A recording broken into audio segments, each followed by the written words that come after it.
প্রিয় শিক্ষার্থীরা,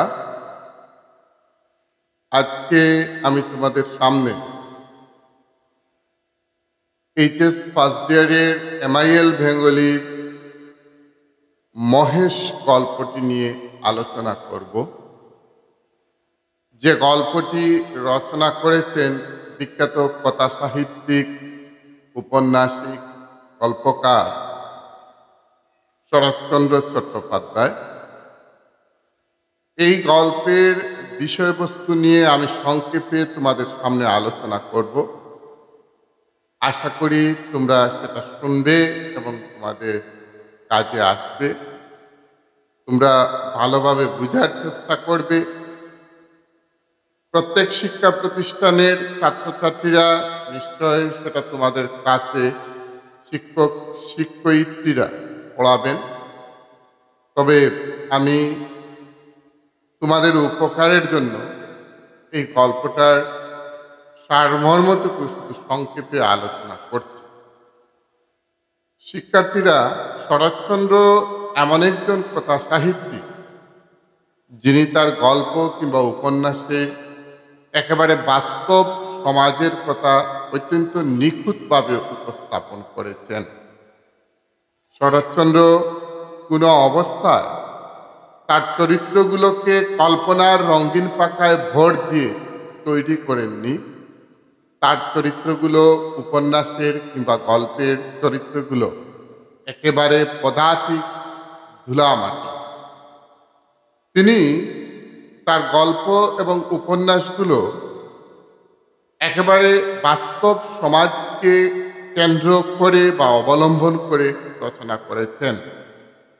তার এই গল্প কিংবা উপন্যাসগুলোতে দেখা যায় আমাদের সমাজের বাস্তব প্রতিচ্ছবি অত্যন্ত নিখুঁতভাবে উপস্থাপন হয়েছে। মহেশ যে গল্পটি শরৎচন্দ্র, সেটা তার বিখ্যাত একটা ছোট গল্প। যে গল্পের মধ্যে শরৎচন্দ্র দেখিয়েছেন আমাদের সমাজ ব্যবস্থায় কিভাবে একজন সাধারণ নিরীহ কৃষকের উপর নির্যাতন চালানো হয়।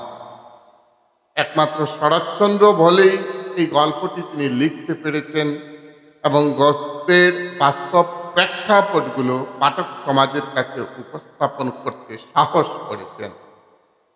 আমার ব্যক্তিগত মতামত, কারণ এখানে শরৎচন্দ্র ছাড়া অন্য কোনো সাহিত্যিকের দ্বারা এরকমভাবে বাস্তবতাকে সামনে নিয়ে আসা খুব কঠিন ব্যাপারই হতো।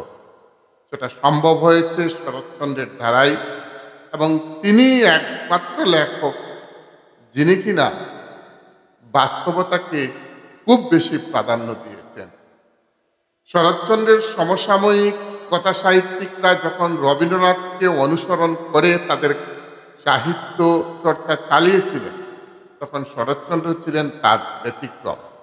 তিনি সম্পূর্ণ তার উপন্যাসের মধ্যে, গল্পের মধ্যে নিজস্বতাকে প্রাধান্য দিয়েছেন এবং কাউকে তিনি অনুকরণ করে তার উপন্যাস কিংবা গল্প রচনা করেননি। মহেশ গল্পের প্রধান চরিত্র হল গফুর এবং তার মেয়ে আমিনা। তাদের জীবন কাহিনী নিয়ে এই গল্পটির সূত্রপাত, এবং পুরো গল্পটি জুড়েই রয়েছে গফুর এবং আমিনার একটা দুঃখ যন্ত্রণার চিত্র। গল্পের প্রথমেই আমরা দেখতে পারি যে গ্রামে গফুর বসবাস করে, সেই গ্রামের নাম হলো কাশীপুর। লেখক প্রথমেই বলেছেন সেই গ্রামটা হলো হিন্দু প্রধান গ্রাম, অর্থাৎ এই গ্রামের মধ্যে একমাত্র গফুরই এবং তার মেয়ে আমিনা ছাড়া আর কোনো মুসলমান পরিবার এই গ্রামে নেই। তাছাড়া দেখা যায় এখানকার যিনি জমিদার, তিনি ব্রাহ্মণ জমিদার শিবচরণ ভট্টাচার্য, এবং জমিদার একজন কৃষক সমাজের উপর কিভাবে নির্যাতন চালান সেটাও শরৎচন্দ্র এই গল্পের মধ্যে তুলে ধরেছেন। গ্রীষ্মের দাবদাহে যখন একেবারে ভরপুর, অর্থাৎ কোনো অবস্থায় যখন টিকা যাচ্ছে না গরমে, গ্রীষ্মের রৌদ্রে খরায় যখন মাঠ পেটে চৌচির হয়ে যাচ্ছে, তখন একদিন জমিদারের কন্যার জন্মতিথি উপলক্ষে পুজো শেষ করে তর্করত্ন বাবু রাস্তা দিয়ে তার বাড়ি যাচ্ছিলেন। বাড়ি সেই রাস্তার পাশেই হলো গফুর ঝুলার বাড়ি। তো তার একটাই গরু, নির্বাক গরু, যাকে সে মহেশ বলেই ডাকে, সেটা বাঁধা ছিল রাস্তার পাশে একটা গাছের মধ্যে, বাবলা গাছের ডালের মধ্যে। যাওয়ার সময় তর্করত্ন মশাই দেখে গিয়েছিলেন সেই গরুটা। ফিরে যখন আসলেন তখনও দেখলেন একই জায়গায় সেই গরুটা বাঁধা। তিনি ডেকে অত্যন্ত ব্যঙ্গ করে গফুরকে ডেকে বের করলেন বাড়ির থেকে। গফুরের প্রচণ্ড জ্বর ছিল। গফুরের মেয়ে জানিয়েছিল তাকে যে তার বাবার প্রচণ্ড জ্বর, তিনি পারবেন না আসতে। তবুও তার ব্যঙ্গ এবং তার তিরস্কারে শেষ পর্যন্ত গফুর বিছানা থেকে উঠে এসে তর্করত্ন বাবুর সামনে উপস্থিত হয়। তর্করত্ন বাবু তাকে খুব বেশি শাসান যে কেন এই গ্রীষ্মের দাবদাহের মধ্যে সে তার গরুটাকে এই জায়গায় বেঁধে রেখেছে। এখানে অনেক প্রসঙ্গ তিনি এনেছেন। শেষ পর্যন্ত এই কথাটাও বলেছেন তর্করত্ন বাবু, সেই পুরোহিত, ব্রাহ্মণ পুরোহিত, যে এটা হিন্দু প্রধান গ্রাম এবং সেখানকার জমিদারও ব্রাহ্মণ হিন্দু। যদি গহত্যা হয়, অর্থাৎ গরুটা এই রৌদ্রের মধ্যে বাধা থাকতে থাকতে যদি মারা যায়, তাহলে গফুরের কি অবস্থা হবে, তাকে গ্রাম ছাড়া করা হবে। এভাবে দমক তিনি তাকে দিয়েছেন। সে অনুনয় বিনয় করে জানালো যে আমার কোনো খড় নেই, যা খড় বাগের মধ্যে পেয়েছিলাম সমস্ত জমিদার বকেয়া স্বরূপ সেটা রেখে দিয়েছেন। আপনার তো দেখেছি দুটা খড় রয়েছে, খড়ের গাদা রয়েছে, সেখান থেকে কিছুটা খড় আমাকে ধার দিন। এত অনুনয় বিনয় করার পর যে তর্করত্ন মহাশয় গহত্যার কথা বললেন, তিনি সেই গফুরের গরুটার জন্য এক মুঠো খড় তার দেননি। এইভাবে অত্যন্ত দুঃখ যন্ত্রণার মধ্যে দিয়ে গফুরের জীবন অতিবাহিত হতে যাচ্ছিল। গফুরের মেয়ে আমিনা গ্রামের মধ্যে একটা জায়গায় জলাশয় বা সেখানে একটা কুয়ো রয়েছে, সেখান থেকে জল আনতে যায় সে। গ্রামের সবাই যখন জল ভরা শেষ হয়ে যায়, তখন যদি জল থাকে তখন সে সবার শেষ হওয়ার পর সেখান থেকে জল আনে। অথবা কোনো রমণী, হিন্দু রমণী, যদি তার প্রতি দয়া হয় তাহলে একটু জল তার কলসির মধ্যে ঢেলে দেন বা জল আনা সেই পাত্রের মধ্যে ঢেলে দেন। এই অবস্থা চলছিল গফুরের দুঃখ যন্ত্রণার চিত্র। অসুস্থ গফুর, একদিকে ঘরে খাবার নেই, অন্যদিকে তার গরুটাকে খাওয়াবার জন্য কোনো ঘাস কিংবা খড় কিংবা অন্য কিছু নেই। একদিন আমিনা জল আনতে গিয়েছিল, কিন্তু জল আনতে গিয়ে সে সেদিন আর জল পায়নি। তাকে কেউ দয়া করে তার কলসির মধ্যে জল দেন। ক্ষুধার্ত গফুর, তৃষ্ণার্ত গফুর সমস্ত দিন বেরিয়েছে কাজের জন্য, কিন্তু কাজও পায়নি। সে ফিরে আসে বাড়িতে। গফুর কৃষক, সেটা ঠিক, কিন্তু কোনো অবস্থায় সে মানুষের বাড়িতে কাজ করে না। মানুষের বাড়িতে কাজ করার মতো ইচ্ছা তার নেই। কিন্তু এই দুর্ভিক্ষের দিনে অসহায় গফুর শেষ পর্যন্ত মানুষের বাড়িতে কাজের জন্য বেরিয়েছিল, কিন্তু সেটাও সম্ভব হয়নি, সেটাও সে পায়নি। গফুর যখন দেখলো তার গরুটাকে রাখা তার কাছে খুব কষ্টকর হয়ে দাঁড়িয়েছে, তখন সে সিদ্ধান্ত নিল সে গরুটাকে তার বিক্রি করে দেবে। এমনকি একজন এমনও হয়েছিল, সেই গরুটার জন্য তাকে প্রচুর শাস্তি পেতে হয়েছিল। জমিদারের বাড়ির বাগানে ঢুকে গরুটা অনেকটা বাগান খেয়ে নিয়েছিল। এমনকি শেষ পর্যন্ত জমিদারের কন্যাকে মাটিতে ফেলেও চলে আসে, যার জন্য গফুরকে অনেক কষ্ট, অনেক শাস্তি ভোগ করতে হয়। নাক মাটিতে লাগিয়ে বাড়ির এ মাথার থেকে সে মাথা, উঠোনোর এই মাথার থেকে সেই মাথা পর্যন্ত গফুরকে শাস্তি পেতে হয়। গ্রামের সবাই দেখে হাসে, আর গফুরকে এভাবে শাস্তি দেওয়া হয়। গফুরের অপরাধ তার সেই ষাঁড়টা বা তার সেই গরুটা জমিদার বাড়ির মেয়েকে মাটিতে ফেলে দিয়েছিল।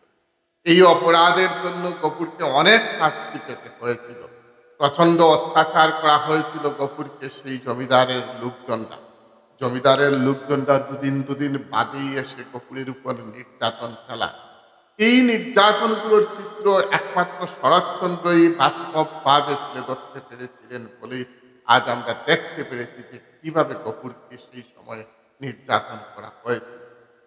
একদিন হলো কি শিক্ষার্থীরা, একদিন হলো যে সেই গফুর তার একমাত্র ষাঁড়টাকে বিক্রি করার জন্য সে সিদ্ধান্ত নিল, এবং যখন দেখলো আর কোনো পথ নেই তখন সে সিদ্ধান্ত নিল তার ষাঁড়টাকে সে বিক্রি করে দেবে। গ্রামের এক দুজন মুসলমান লোক, অন্য গ্রাম থেকে তারা এসেছে, এই গ্রামের নয়, অন্য গ্রামের দুজন মুসলমান লোক আসলো গরুটা কেনার জন্য। ভালো করে তাকিয়ে দেখলো সেই গরুটার মধ্যে কিচ্ছু নেই, শুধু হাড় রয়েছে, মাংসের অভাব। আসলে এরা ছিল কসাই। তার ষাঁড়টাকে নিয়ে তারা কেটে মাংস বিক্রি করবে, এই অবস্থা এরা কসাই ছিল। গফুর হয়তো প্রথমে বুঝতে পারেনি যে সে কি করছে, কসাইয়ের হাতে তার গরুটা বিক্রি করে দিচ্ছে, সেটা সে প্রথমে বুঝতে পারেনি। যখন সে অনুভব করতে পারলো সে ভুল করছে, সেটা তার পাপ, তাই সে শেষ পর্যন্ত ওই লোকদেরকে তাড়িয়ে দিয়ে যে আমি আমার গরু তোমাদের কাছে বিক্রি করব না। এমনকি সেই সময় সে অ্যাডভান্স এনেছিল 2টা পয়সা, সেটাও সে ফিরিয়ে দেয় যে আমি তোমাদের কাছে আমার গরুটা আমি বিক্রি করব না।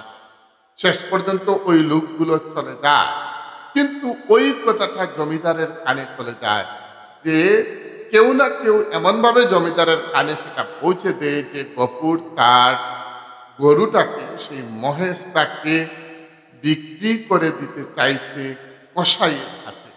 কসাইয়ের হাতে সে বিক্রি করে দিতে চাইছে, এরকম একটা কথা জমিদারের কানে যায়। অর্থাৎ কসাইয়ের হাতে বিক্রি করা দেওয়া মানে হত্যা করা। কসাই নিয়ে সেটাকে হত্যা করবে, মাংস বিক্রি করবে। সেটা হত্যার কি শাস্তি হতে পারে, এই চিন্তা তার সবার মধ্যে আসে। শেষ পর্যন্ত জমিদার তাকে খবর দেন, তলব করেন, এবং তাকে সেটার ব্যাপারেও তাকে শাস্তি দেওয়া হয়।